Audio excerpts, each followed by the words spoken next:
Let's get a little scary now, folks. Let's switch gears. We're talking about the players that are such a treat to us. Now, let's talk about the players who have done nothing but trick us with deception, deceit, and downright, I don't know, naughtiness. Who is the player that you have been tricked Oh by so far man. this season? And I'll leave it up to either one of you. I, Go I ahead, have a Justin. I have a couple in mind. I don't want to. There's easy guys out there. I don't want to go easy. I want to go someone who's just a pain in my ass, pain in my side, and that's James Conner. It's like, why do you want to ruin Chase Edmonds' limelight? Why do you Mm. always get the vultures? Why do you get 20 carries to his 4 sometimes? It makes me sick because he's a highlighted back, obviously. Chase Edmonds is more versatile, but it's just what the NFL does. And look at the touchdown disparity between both of them. I wish I can just merge that into one running back and we can have another top dog. But at this point, you're like, who do I start? I don't know who's going to get a touchdown, or is Chase Edmonds going to get 7 catches? I don't know. So it's like because he got signed there, he ruined both their values, and it just bothers me because I was really hoping Chase Edmonds would light the league up, but he's just being held back on not getting any goal line work. Fair enough. Yeah, James Conner, definitely a thorn in people's side. But we kind of knew that going into the season, but just to kind of see it too through fruition is just even more aggravating. So I completely feel for you. I'm a Justin. I am a Chase Edmonds owner Yes, you myself. both are Chase Edmonds owners, and I feel like this is more to do with how it's affecting Chase Edmonds too. Yeah, dude, Exactly. he has 6 touchdowns. Give 3 of those to Edmonds, and we wouldn't have a problem. But he doesn't get any of them. He literally doesn't get any goal line work, and it's just annoying. But I have hopes. He's getting healthy. Second half of the year, big time for Chase.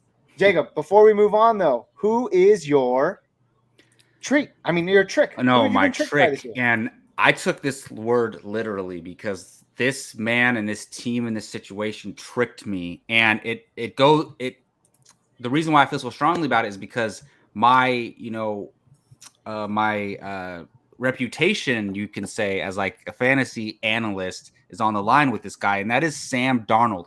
And the reason why he is a trick for me is because when Sam Darnold was traded, and Justin got burned by Sam Darnold last week, when Sam Darnold got traded to the Panthers, I tweeted out that I think he's gonna light it up on the Panthers, and he's going to be like a borderline top 12 fantasy quarterback through week 4. And this is one of our leagues where the scoring, we have a few bonuses, but he was putting up 26, 27, 30, 40. Through week 4, he was a top 5 fantasy quarterback. And how am I feeling? I was right. Of course, I was right. And then suddenly, the past 3 weeks, he's getting benched in favor of his backup. So that is my disappointment. My trick so far is Sam Darnold because they tricked me.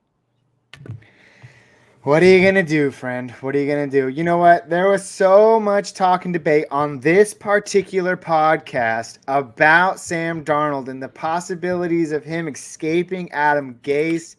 Guess what? The first 3 weeks of the season, Panthers go 3-0. You're thinking to yourself, holy cow, Sam Darnold is taking off. Well, in reality, he really wasn't doing much through the air. He was doing a lot with his legs. He's been virtually non-existent on the rushing ground since then, and he can't do it with his arm, and it's more apparent now than ever. I've just heard, though, yes, Adam Scheffner reporting, myself, that the Panthers are not in the discussion to require Deshaun Watson. So it looks like, at Wow. least for now, he is going to be the starter there throughout the rest of the year. I don't know if that's necessarily good for people like DJ Moore, Robbie Anderson, and newly acquired Terrence Marshall Jr., but we'll have to wait and see. But it hasn't been good so far. You've been tricked. Good choice, Jacob. I'll make mine quick. I'll make mine very quick. Sorry, Jacob. I'm going back to San Francisco. And again, a little bit more biased because we're I talking don't about blame our you. personal players. I don't blame you. I didn't necessarily go 0 RB in one of our redraft leagues that we all play in together, but I did find myself taking Trey Sermon, and I thought, wow, this is such a good deal in the 6th round. And he, by far, is the worst pick. I have since shipped him off, and it is something I don't really regret because I even if hope he to does, the waiver wire. no, I shipped him in a trade to Gio, and I feel Oh, good about it. wow. What's up, Gio? You're probably listening. Anyways, yeah, that's a headache all on itself. And San Francisco just hasn't been themselves lately. So I hope they do figure it out. Fantasy football and football in general is good when the San Francisco 49ers are good. So Jacob, I'm not dogging on your team here. No. I'm just saying I hope they figure it out because the running situation, the passing situation, you can really just trust Debo over there right now.